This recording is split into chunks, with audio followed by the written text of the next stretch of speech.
Edu ഹബിൻ്റെ പുതിയ വീഡിയോയിലേക്ക് എല്ലാവർക്കും സ്വാഗതം. 2023 ഡിസംബർ 14 നടത്തിയ ഷിഫ്റ്റ് 2 എക്സാമിൻ്റെ ക്വസ്റ്റ്യൻ പേപ്പറാണ് നമ്മൾ അനലൈസ് ചെയ്തുകൊണ്ടിരുന്നത്. ഇതിന് മുമ്പത്തെ വീഡിയോസിൽ നമ്മൾ പ്രീവിയസ് ഇയർ ക്വസ്റ്റ്യൻസ് തന്നെയാണ് അനലൈസ് ചെയ്താൽ നിങ്ങൾക്ക് ലഭിക്കുവാനായിട്ട് നെറ്റ് റാപ്പിഡ് റിവിഷൻ എന്ന് പറഞ്ഞൊരു പ്ലേലിസ്റ്റ് നമ്മൾ ക്രിയേറ്റ് ചെയ്തിട്ടുണ്ട്.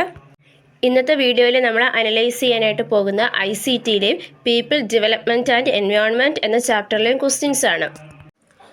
First question given below two statement. Statement 1 0.5625 അത് ബേസ് 10 കൊടുത്തിരിക്കുന്നതാണ്, ഈക്വൽ ടു 0.9 അത് 16 ബേസിലാണ് കൊടുത്തിരിക്കുന്നത്. സ്റ്റേറ്റ്മെൻറ്റ് 2 0.3 അത് 10 ബേസിലും 0.4 BBB എന്നുള്ളത് 60 ബേസിലുമാണ് കൊടുത്തിരിക്കുന്നത്. അപ്പം ഇത് രണ്ടും ഈക്വൽ ആണോ എന്നാണ് നമ്മളോട് ചോദിച്ചിരിക്കുന്നത്. In the light of the above statement, choose the most appropriate answer from the options given below. അതായത് സ്റ്റേറ്റ്മെൻറ്റ് കൊടുത്തിരിക്കുന്ന base 10 0.5625 is equal to 0.9, base 60 0.9 ഈക്വലോട് ആണോ എന്നാണ് ചോദിച്ചിരിക്കുന്നത്. ഇനി സ്റ്റേറ്റ്മെൻറ്റ് 2 വരുമ്പം ബേസ് 10 കൊടുത്തിരിക്കുന്ന 0.3 ബേസ് 16 0.4 BBBയോട് ഈക്വൽ ആണോ എന്നാണ് ചോദിച്ചിരിക്കുന്നത്.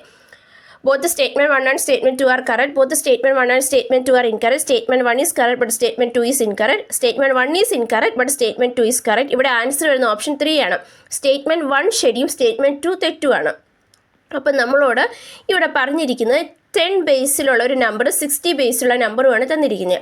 അപ്പം നമ്മൾ ഈ 0.5625 എന്നുള്ള ആ 10 ബേസിൽ കൊടുത്തിരിക്കുന്ന നമ്പറിനെ നമ്മൾ 60 ബേസിലോട്ട് മാറ്റണം.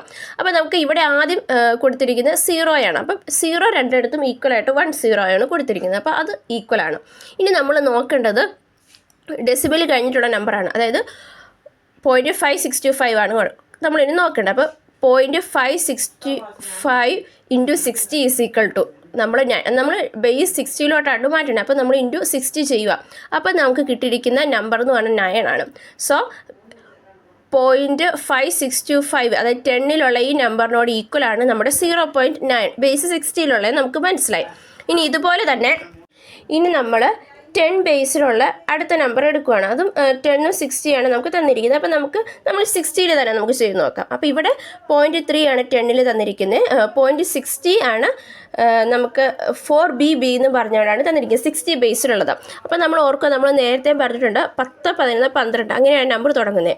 അതായത് 10 ഈക്വലായിട്ട് A, 11 ഈക്വലായിട്ട് B, 12 ഈക്വലായിട്ട് C, അങ്ങനെയാണ് നമ്മുടെ ആ ഒരു നമ്പർ സിസ്റ്റം പോകുന്നത്. അതായത് 16 ബേസിലുള്ള ലെറ്റേഴ്സിന് ഈക്വൽ ആയിട്ടുള്ള നമ്പർ സിസ്റ്റം പോകുന്നത് ആ ഒരു പാറ്റേണിലാണ്. A = 10, B = 11, 12 = C.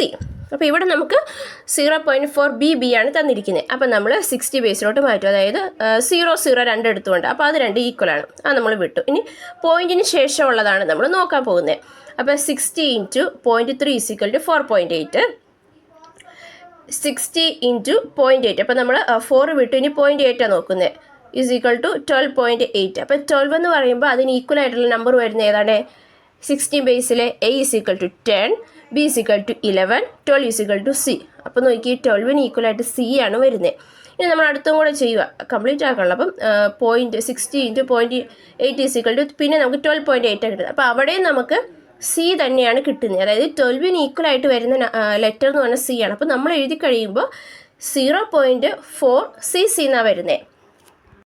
നമ്മളിവിടെ പോയിൻറ്റിൻ്റെ ലെഫ്റ്റ് സൈഡിലുള്ള നമ്പറാണ് നമ്മൾ എടുക്കും. അപ്പോൾ അത് പോയിൻ്റ് ലെഫ്റ്റ് സൈഡിലുള്ള നമ്പർ. അപ്പോൾ ഇവിടെ വരുന്ന നമ്പർ എന്ന് പറഞ്ഞാൽ 4, 12, 12 എന്നുള്ളതാണ്. 4 നമുക്ക് അതുപോലെ തന്നെ ഈക്വലാണ്. പിന്നെ വരുന്ന 12 ഈക്വലായിട്ട് വരുന്ന ലെറ്റർ എന്ന് പറഞ്ഞാൽ C ആണ്, നോട്ട് B. ഇനി മൂന്നാമത്തെ സെക്ഷൻ എടുത്തു കഴിയുമ്പം അവിടെയും നമുക്ക് 12 തന്നെയാണ് കിട്ടുന്നത്. അവിടെയും 12 ഈക്വലായിട്ട് നമ്പർ വരുന്നത് C ആണ്.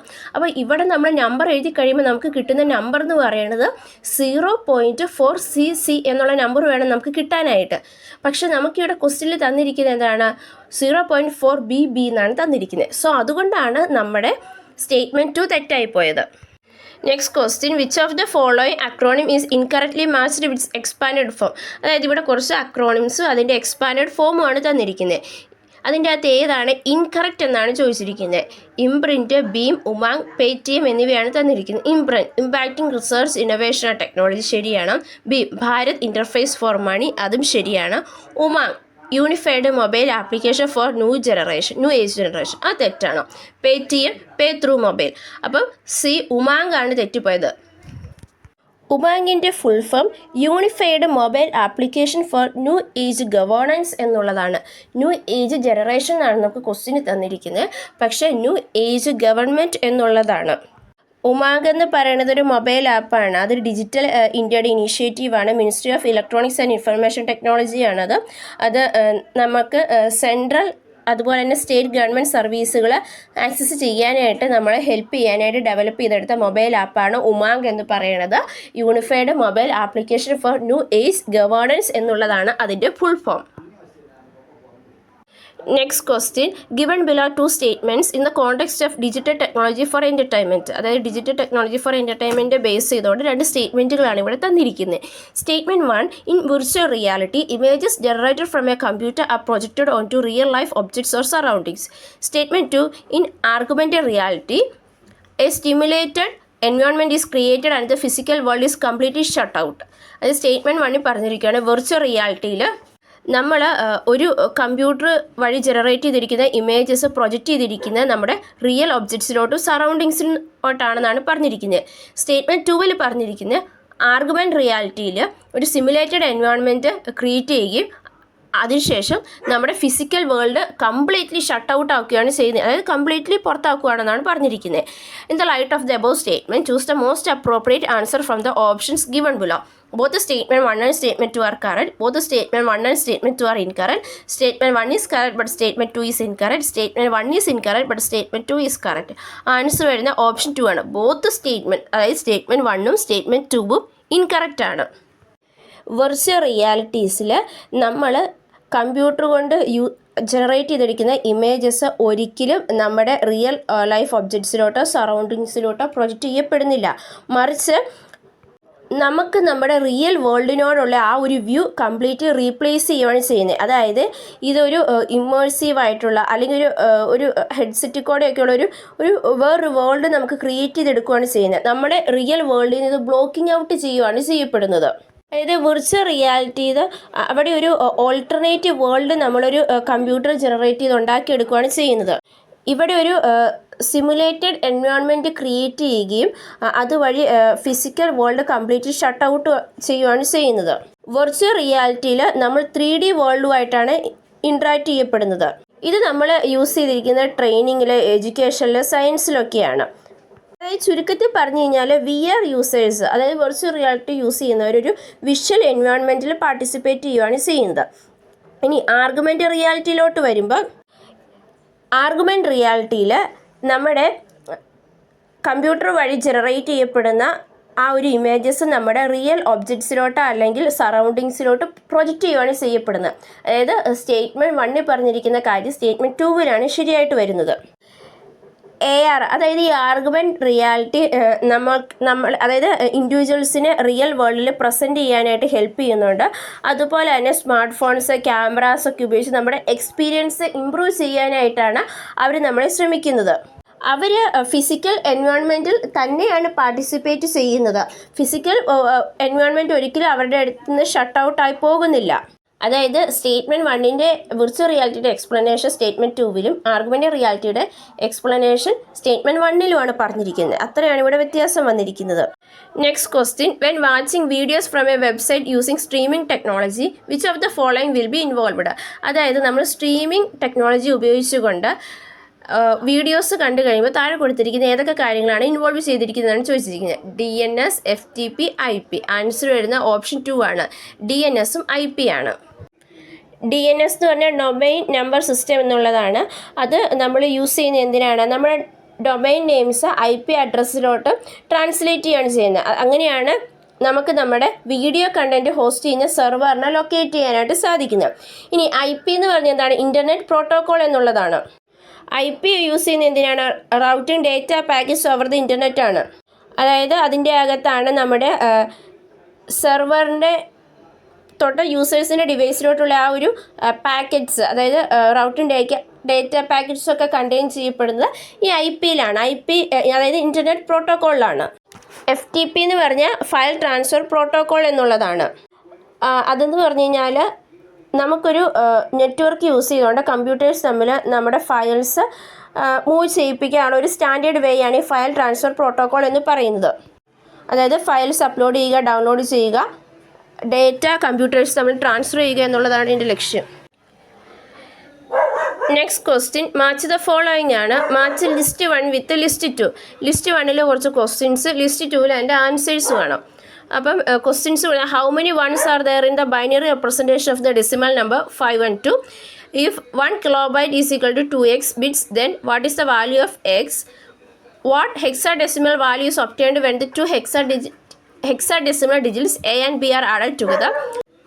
What are the denary base 10 value of the binary number 00010100? നമുക്ക് ആൻസേഴ്സ് തന്നിരിക്കുന്നത് 30, 20, 1, 50 എന്നിവയാണ്. Choose the correct answer from the options given below. ഇവിടെ ഏറ്റവും സൂട്ടബിൾ ആയിട്ടുള്ള ആൻസർ എന്ന് പറയുന്നത് ഓപ്ഷൻ 1 ആണ്. അതായത് എ എന്ന് പറയുന്നത്, അതായത് how many ones are there in the binary representation of the decimal number 5 and 2 എന്നുള്ളത് 1. If 1 kilobyte 2x bits, then what is the value of the x is equal to 30? What hexadecimal value is obtained when the two hexadecimal digits a and b are added together? 50. What is the denary base 10 value of the binary number 00100100 is equal to 20? ഇനി നമുക്ക് നോക്കാം. ആദ്യം പറഞ്ഞിരിക്കുന്നത് how many ones are there in the binary representation of the decimal number 5 and 2. 512 എന്ന് പറയുന്ന ആ ഒരു decimal നമ്പറിൽ എത്ര ബൈനറി, അതായത് അതിൻ്റെ ബൈനറി റെപ്രസെൻറ്റേഷനിൽ എത്ര ഒന്നുണ്ടെന്നാണ് ചോദിച്ചിരിക്കുന്നത്. അപ്പോൾ അതിൻ്റെ ബൈനറി റെപ്രസെൻറ്റേഷൻ എന്നത് 512 വരെ അല്ലെങ്കിൽ 512 വരെയാണല്ലോ നമ്മൾ എഴുതേണ്ടത്. അപ്പോൾ നമ്മൾ എഴുതുക 1, 2, 4, 60, 30, 64, 128, 256, 512. അപ്പോൾ നമുക്ക് കറക്റ്റ് 512 എന്നുള്ള നമ്പർ അവിടെ കിട്ടും, കറക്റ്റായിട്ട് കിട്ടും. അപ്പോൾ നമ്മൾ 512 താഴെ മാത്രം 1 എഴുതി, ബാക്കിയുള്ള എല്ലാ നമ്പറും 00 എഴുതി. അപ്പോൾ നമുക്ക് എങ്ങനെ വരും? 1000000000 എന്നാണ് നമ്മുടെ നമ്പർ കിട്ടുന്നത്. സോ അതിൻ്റെ അകത്ത് എത്ര 1 ഉണ്ട്? ഒറ്റ 1 ഉള്ളൂ. അതായത് 512 താഴെ മാത്രമാണ് നമ്മൾ 1 എഴുതുന്നുള്ളൂ. അതായത് ഇക്വിവലൻ്റ് ആയിട്ടുള്ള റെപ്രസെൻറ്റേഷനാണ് നമ്മൾ നോക്കുന്നത്. അപ്പം 512 താഴെ മാത്രമാണ് നമ്മൾ 1 എഴുതുന്നുള്ളൂ, ബാക്കിയുള്ള എല്ലാം 0 ആണ്. സോ നമുക്ക് ഒറ്റ 1 ആണ് അതിൻ്റെ അകത്തുള്ളൂ. ഇനി നമുക്ക് രണ്ടാമത്തെ ക്വസ്റ്റ്യൻ നോക്കാം. If 1 kilobyte is equal to 2x bits, then what is the value of x?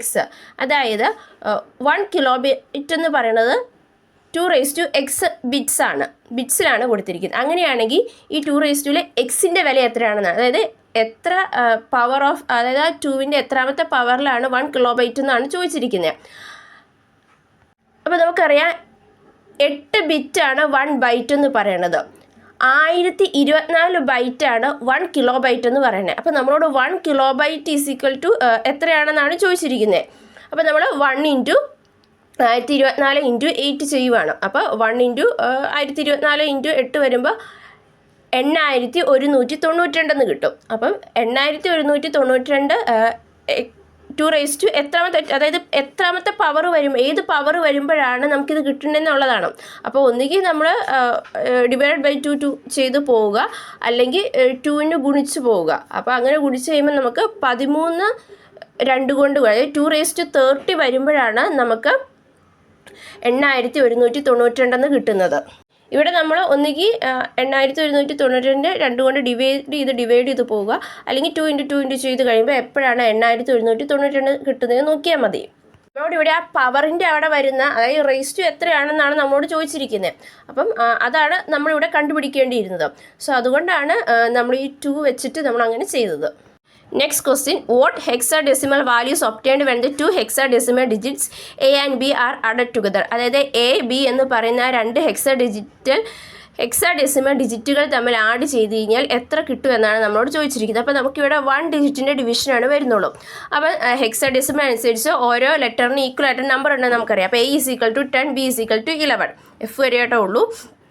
അപ്പോൾ a + b is equal to നമുക്ക് 21 എന്ന് കിട്ടും. അപ്പോൾ ഇവിടെ 21 എന്ന് പറഞ്ഞാൽ 16നേക്കാൾ കൂടുതലാണ്. ഹെക്സാഡെസിമൽ എന്ന് പറയുമ്പോൾ 60 ബേസാണല്ലോ വരുന്നത്. അപ്പോൾ ഇവിടെ 16നേക്കാൾ കൂടുതലാണ് വരുന്നത്. അപ്പോൾ അതുകൊണ്ട് നമ്മൾ എന്ത് ചെയ്യണം? >60 റൂൾ ഉപയോഗിക്കണം. ആ റൂൾ അനുസരിച്ച് നമ്മൾ ഈ കിട്ടിയിരിക്കുന്ന നമ്പറിനെ 16 കുറയ്ക്കണം. അപ്പോൾ നമുക്ക് എത്ര കിട്ടും? 5 എന്ന് കിട്ടും. അത് കഴിഞ്ഞിട്ട് ഇപ്പുറത്തെ സൈഡിലോട്ട് നമ്മളൊരു 1 കൊടുക്കണം, അതായത് ലെഫ്റ്റ് സൈഡിലോട്ടൊരു 1 കൊടുക്കണം എന്നാണ്. അപ്പം ഇവിടെ നമുക്ക് വേറെ സംഖ്യകളൊന്നും ആഡ് ചെയ്യാനില്ല, കാരണം ഇത് ഒറ്റ ഡിജിറ്റുകൾ തമ്മിലുള്ള ആഡ് ചെയ്യുന്നതാണ്. അപ്പം നമ്മൾ ആ 1 അതുപോലെ തന്നെ താഴേക്ക് ഇറക്കി എഴുതുകയാണ് ചെയ്യുന്നത്. അതായത് ഇപ്പം നമ്മളിവിടെ ഒരു 2 ഡിജിറ്റുകൾ തമ്മിലാണ് കൂട്ടിയിരുന്നെങ്കിൽ നമുക്ക് ഈ 15. അപ്പം നമ്മൾ 21 - 60 എന്നുള്ളതിൻ്റെ ആ 5 നമ്മൾ ഇവിടെ എഴുതുമായിരുന്നുള്ളൂ. എന്നിട്ട് ഇപ്പുറം കിടക്കുന്ന സംഖ്യയുടെ കൂടെ നമ്മൾ ആ 1 കൂട്ടുമായിരുന്നു ചെയ്തുകൊണ്ടിരുന്നത്. അതായത് ഇപ്പം നമ്മളൊരു 2 നമ്പറുകൾ തമ്മിൽ കൂട്ടുക, അതായത് 3A + 3B എന്ന് വെച്ചു. അപ്പം ഈ എയും ബിയുടെ കൂട്ടിയിട്ട് അവിടെ നമ്മൾ അതിൻ്റെ താഴെ എഴുതുന്ന 5 മാത്രമേ എഴുതുള്ളൂ. അതിനുശേഷം ഈ 1 ഇപ്പുറത്തെ നമ്പറിലോട്ട് കൊടുക്കുക ചെയ്യുന്നത്. അപ്പം 3 + 3 എന്ന് പറയുമ്പോൾ 6 വരും. 6 + 1 7. അപ്പോൾ അങ്ങനെയായിരുന്നു നമ്മൾ എഴുതുക. പക്ഷേ ഇവിടെ ഇതിൻ്റെ ലെഫ്റ്റ് സൈഡിൽ നമ്പർ ഒന്നും ഇല്ലാത്തത് കൊണ്ട് നമ്മൾ ആ 1 അതുപോലെ തന്നെ എഴുതുന്നു. അതുകൊണ്ടാണ് നമുക്കിവിടെ 15 കിട്ടിയത്. Next question, what is the denary base 10 value of the binary number 0 0 0 1 0 1 0 0. അതായത് ഈ നമ്പറിന് ഈ ബൈനറി നമ്പറിന് ഈക്വൽ ആയിട്ടുള്ള നമ്മുടെ ഡെസിമൽ നമ്പർ എത്രയാണെന്നാണ് ചോദിച്ചിരിക്കുന്നത്. അപ്പോൾ നമ്മൾ എഴുതുക 0 0 0 1 0 1 0 0 എന്ന് എഴുതുക. അതായത് ഈക്വൽ ആയിട്ടുള്ള ഡെസിമൽ നമ്പറാണ് ചോദിച്ചിരിക്കുന്നത്. നമ്മളപ്പോൾ മറ്റേ അറബിക്ക് എഴുതണ പോലെ എഴുതുക 0 0 1 0 1 0 0 0 എന്ന് എഴുതി. അതിനുശേഷം നമ്മൾ 1 എഴുതി, 2 എഴുതി, 4 എഴുതി, 8 എഴുതി, 60 എഴുതി, 32 എഴുതി, 64 എഴുതി, 128 വരെ എഴുതി. ഇനി നമ്മൾ എന്നാ ചെയ്യേണ്ടത്? 1ൻ്റെ താഴെ കിടക്കുന്ന നമ്പേഴ്സുകൾ തമ്മിൽ കൂട്ടുക. അതുമാത്രം 1ൻ്റെ താഴെ കിടക്കുന്ന നമ്പറുകൾ ഏതൊക്കെയാണോ അത് തമ്മിൽ കൂട്ടുക. അപ്പോൾ ഇവിടെ ഏതൊക്കെയാണ് കിടക്കുന്നത്? ഒന്ന് 1ൻ്റെ താഴെ 16, പിന്നെ ഒന്ന് 4 അപ്പോൾ 60 + 4 = 20 എന്ന് കിട്ടും. സോ ഇത്രയാണ് നമ്മുടെ ICT എന്നുള്ള ക്വസ്റ്റ്യൻസ്. ഇനി നമ്മൾ നോക്കാനായിട്ട് പോകുന്ന പീപ്പിൾ, ഡെവലപ്മെൻറ്റ് ആൻഡ് എൻവയോൺമെൻറ്റ് എന്ന സെക്ഷനിലെ ക്വസ്റ്റ്യൻസ് ആണ്. First question, in air pollution oxides of nitrogen NOx include. അതായത് എയർ പൊല്യൂഷനിലെ ഓക്സൈഡ്സ് ഓഫ് നൈട്രജൻ്റെ അകത്ത് എന്തൊക്കെയാണ് ഉൾക്കൊള്ളിട്ടുള്ളത് എന്നാണ് ചോദിച്ചിരിക്കുന്നത്. Nitric oxide, nitrous oxide, nitrogen dioxide, dinitrogen trioxide, dinitrogen pentoxide. Di കൂട്ടുകളൊന്നും വരില്ല നമുക്ക് ഉറപ്പാണ്. നൈട്രിക് ഓക്സൈഡ് ആണോ, നൈട്രിക് ആണോ, നൈട്രജൻ ആണോ എന്നൊക്കെയാണ് നമുക്കൊരു ഡൗട്ട് വരുള്ളൂ. ഇവിടെ ആൻസർ വരുന്നത് ഓപ്ഷൻ 2 ആണ്. അതായത് നൈട്രിക് ഓക്സൈഡും നൈട്രജൻ ഡയോക്സൈഡുമാണ് NOxൽ ഇൻക്ലൂഡഡ് ആയിട്ടുള്ളത്. നൈട്രിക് ഓക്സൈഡും നൈട്രജൻ ഡയോക്സൈഡുമാണ് ഓക്സൈഡ്സ് ഓഫ് നൈട്രജൻ്റെ അകത്ത് ഉള്ളത്. ഇതാണ് ഈ സ്മോഗിനും അതുപോലെ തന്നെ ആസിഡ് റെയിൻ്റെ ഫോർമേഷനൊക്കെ വളരെ ഹെൽപ്ഫുള്ളാണ്. നമ്മുടെ കണ്ണിനും ത്രോട്ടിനും ഒക്കെ ഭയങ്കര ഹാംഫുള്ളുമാണ്. Next question, given below 2 statements. Statement 1, increasingly photovoltaic panels are being used to supplement electrical energy from the power grid. Statement 2, the compatibility of photovoltaic panels with the power grid is also because it produce direct current. അതായത് statement 1 പറഞ്ഞിരിക്കുകയാണ് increasingly photovoltaic panels use ചെയ്യുന്നത് power ഗ്രിഡിൽ നിന്ന് electrical energy supplement ചെയ്യാനാണെന്നാണ് പറഞ്ഞിരിക്കുന്നത്. Statement 2 പറഞ്ഞിരിക്കുന്നത് ഈ power ഗ്രിഡിൻ്റെയും photovoltaic പാനൽസിൻ്റെയും compatibility വെച്ച് നോക്കുമ്പോൾ ഇത് ഡയറക്റ്റ് കറണ്ടാണ് പ്രൊഡ്യൂസ് ചെയ്യുന്നതെന്നാണ് പറഞ്ഞിരിക്കുന്നത്. In the light of the above statement, choose the most appropriate answer from the options given below. Both statement 1 and statement 2 are correct. Both statement 1 and statement 2 are incorrect. Statement 1 is correct but statement 2 is incorrect. Statement 1 is incorrect but statement 2 is correct. Answer വരുന്ന option 3 ആണ്. Statement 1 correct ആണ്. അതായത് photovoltaic panels use ചെയ്യുന്നത് power ഗ്രിഡിൽ നിന്ന് electrical energy supplement ചെയ്യാനാണ് എന്നുള്ള statement ശരിയാണ്. പക്ഷേ സ്റ്റേറ്റ്മെൻറ്റ് 2 തെറ്റാണ്. ഫോട്ടോവോൾട്ടൈക്ക് എന്ന് പറഞ്ഞ ഫോട്ടോ പാനൽസ് അതാണ് നമ്മൾ പവർ ഗ്രിഡിൽ നിന്ന് ഇലക്ട്രിക്കൽ എനർജി സപ്ലിമെൻറ്റ് ചെയ്യാനായിട്ട് യൂസ് ചെയ്യുന്നത്. അതായത് നമ്മൾ ഈ സോളാർ പാനൽസ് യൂസ് ചെയ്തുകൊണ്ട് ഇലക്ട്രിസിറ്റി ജനറേറ്റ് ചെയ്യുന്നു. അതായത് സൺലൈറ്റ് നമ്മുടെ സോളാർ പാനലിൽ പതിക്കുന്നു. അതുവഴി നമ്മൾ ഇലക്ട്രിസിറ്റി ജനറേറ്റ് ചെയ്യുകയാണ് ചെയ്യുന്നത്.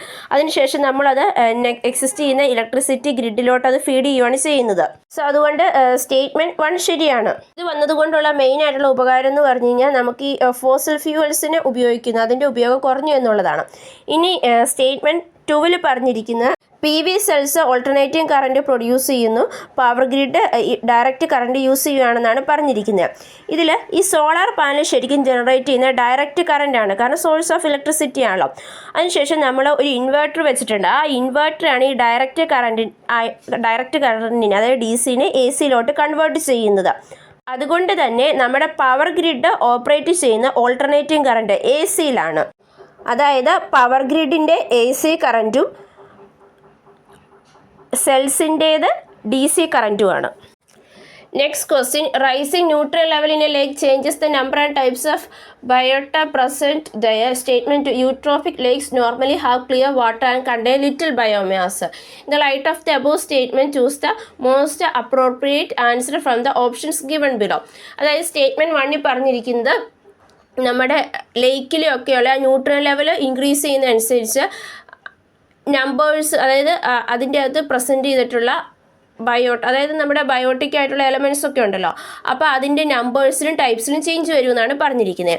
സ്റ്റേറ്റ്മെൻറ്റ് 2 പറഞ്ഞിരിക്കുന്നത് യൂട്രോപിക് ലേക്ക് എന്ന് പറയുന്നതിൻ്റെ അകത്ത്, അതായത് യൂട്രോപിക് ലേക്കിൽ ക്ലിയർ വാട്ടറും ലിറ്റിൽ ബയോമാസും ഉള്ളൂ എന്നാണ് പറഞ്ഞിരിക്കുന്നത്. Both statement 1 and statement 2 are correct. Both statement 1 and statement 2 are incorrect. Statement 1 is correct but statement 2 is incorrect. Statement 1 is incorrect but statement 2 is correct.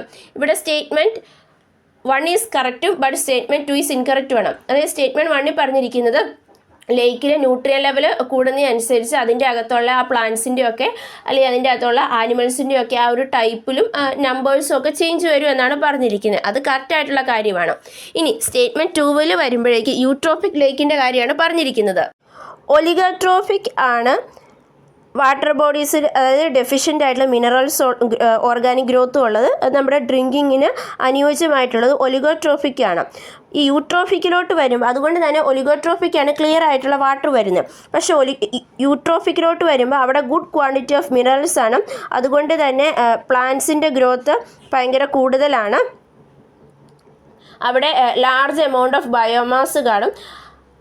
ഒരു മർക്കി അപ്പിയറൻസ് ആണ് അവിടെ സംഭവിക്കുന്നത്. അത് ക്ലിയറിന് ഓപ്പോസിറ്റ് ആണ്. അതായത് നമ്മുടെ ഒലിഗോട്രോഫിക്ക് ക്ലിയർ ആയിട്ടിരിക്കുന്നത് പോലെ യൂട്രോപിക് ലേക്സ് ക്ലിയർ ആയിരിക്കില്ല. Next question, given below 2 statements. Statement 1, the detrimental impacts of air pollution are not limited to human health only. Statement 2, fluorine emitted in the air from various industrial processes has significant phytotoxicological effects. അതായത് statement 1 പറഞ്ഞിരിക്കുകയാണ് ഈ അതായത് നമ്മുടെ air പൊല്യൂഷൻ്റെ ആ ഒരു impact human ഹെൽത്തിൽ മാത്രമായിട്ട് limit ചെയ്തിരിക്കുന്നില്ല എന്നാണ് പറഞ്ഞിരിക്കുന്നത്. സ്റ്റേറ്റ്മെൻറ്റ് 2 പറഞ്ഞിരിക്കുന്നത് ഈ ഫ്ലൂറിൻ, അതായത് നമ്മുടെ ഇൻഡസ്ട്രിയൽ പ്രോസസ്സിൻ്റെ അകത്ത് വരുന്ന എമിറ്റ് ചെയ്യുന്ന ഫ്ലൂറിൻ നമുക്ക് ഭയങ്കര ഫൈറ്റോടോക്സിക്കോളജിക്കൽ എഫക്ട്സ് ഉണ്ടാക്കുന്നുണ്ടെന്നാണ് പറഞ്ഞിരിക്കുന്നത്. In the light of the above statement choose the most appropriate answer from the options given below. Both statement 1 and statement 2 are correct. Both statement 1 and statement 2 are correct. Statement 1 is correct but statement 2 is incorrect. Statement 1 is incorrect but statement 2 is correct. ഇവിടുത്തെ answer എന്ന option 1 ആണ്. രണ്ട് സ്റ്റേറ്റ്മെൻറ്റുകളും ശരിയാണ്. അതായത് ഈ air പൊല്യൂഷൻ്റെ ആ ഒരു impact ഒരിക്കലും ഒരു ഹ്യൂമൻ ഹെൽത്തിൽ മാത്രമായിട്ട് നിൽക്കുന്നില്ല. അത് നമ്മുടെ ഇവിടെയുള്ള പ്ലാന്റ്സിനെ ആനിമൽസിനെ ഒക്കെ നെഗറ്റീവായിട്ട് ബാധിക്കുന്നുണ്ട്. അതായത് നമ്മുടെ ഫ്ലൂറിൻ അല്ലെങ്കിൽ ഫ്ലൂറൈഡ്സ് എന്നൊക്കെ പറയണത് നമുക്ക് പീപ്പിൾസിനും പ്ലാന്റ്സിനും ഒക്കെ ഭയങ്കര ഹാംഫുൾ ആയിട്ടുള്ള ഒരു എലമെൻറ്റ് തന്നെയാണ്. അത് നമ്മുടെ വാട്ടറിലൊക്കെ കലങ്ങിക്കഴിഞ്ഞ് കഴിഞ്ഞാൽ നമുക്ക് long time kidney, brain, thyroid, liver damages ഒക്കെ സംഭവിക്കുന്നുണ്ട്. സോ അതുകൊണ്ട് തന്നെ അതിന് ഭയങ്കര ടോക്സിസിറ്റി കൂടുതലാണ്. അതുകൊണ്ട് സ്റ്റേറ്റ്മെൻറ്റ് 1 സ്റ്റേറ്റ്മെൻറ്റ് 2 ശരിയാണ്. Next question, match the following ആണ്. Match list 1 with list 2. List 1 hazard related terms, list 2 ഡിസ്ക്രിപ്ഷനുമാണ്. അതായത് hazard related risk, exposure, vulnerability, response എന്നിവയാണ് കൊടുത്തിരിക്കുന്നത്. ഡിസ്ക്രിപ്ഷനിൽ action to mitigate losses, frequency of events causing losses, magnitude of population and structures at risk, degree of preparedness. അതായത് നമ്മുടെ ആ ഒരു ഓരോ ഹസാർഡസിൻ്റെ ആ ഒരു റേഞ്ചാണ് ഇവിടെ കൊടുത്തിരിക്കുന്നത്. അപ്പോൾ ആ റേഞ്ച് വെച്ചിട്ട് നമ്മൾ വരുത്തേണ്ട ആക്ഷൻസുമാണ് പറഞ്ഞിരിക്കുന്നത്. ഇവിടെ കറക്റ്റായിട്ടുള്ള ആൻസർ വന്നിരിക്കുന്നത് ഓപ്ഷൻ 1 ആണ്. അതായത് റിസ്ക് എന്ന് പറയുമ്പോൾ അത് frequency of event causing loss, അത് നമുക്ക് ലോസ് വരെ സംഭവിക്കാവുന്നതിനാണ് നമ്മൾ റിസ്ക് കാറ്റഗറിയിൽ പെടുത്തിരിക്കുന്നത്. എക്സ്പോഷർ എന്ന് പറയുമ്പോൾ magnitude of population and structures R risk, അതായത് പോപ്പുലേഷനാണ് അവിടെ റിസ്ക് ആയിട്ടുള്ളത്. വൾണറബിലിറ്റി എന്ന് പറയുമ്പോൾ ഡിഗ്രി ഓഫ് പ്രിപ്പയർനെസ് ആണ് വരുന്നത്. റെസ്പോൺസ് എന്ന് പറഞ്ഞു കഴിഞ്ഞാൽ ആക്ഷൻസ് ടു മിറ്റിഗേറ്റ് ലോസസ്, നമ്മുടെ ലോസസിന് എതിരായിട്ട് ആക്ഷൻസ് എടുക്കേണ്ട ടൈമായി എന്നാണ് പറയുന്നത്. സോ നമ്മളിന്ന് 10 ക്വസ്റ്റ്യൻസും അതിൻ്റെ ആൻസേഴ്സുമാണ് അനലൈസ് ചെയ്തത്. ഇത് നിങ്ങൾക്ക് മനസ്സിലായെന്ന് വിചാരിക്കുന്നു. ഈ വീഡിയോ നിങ്ങൾക്ക് ഇഷ്ടപ്പെട്ട് കഴിഞ്ഞാൽ ലൈക്ക് ചെയ്യുക, ഷെയർ ചെയ്യുക. നമ്മുടെ ചാനൽ സബ്സ്ക്രൈബ് ചെയ്യാത്തതാണെങ്കിൽ സബ്സ്ക്രൈബ് ചെയ്യുകയും തൊട്ടടുത്തുള്ള ബെൽ ഐക്കണിൽ ക്ലിക്ക് ചെയ്യുകയും ചെയ്യുക. താങ്ക്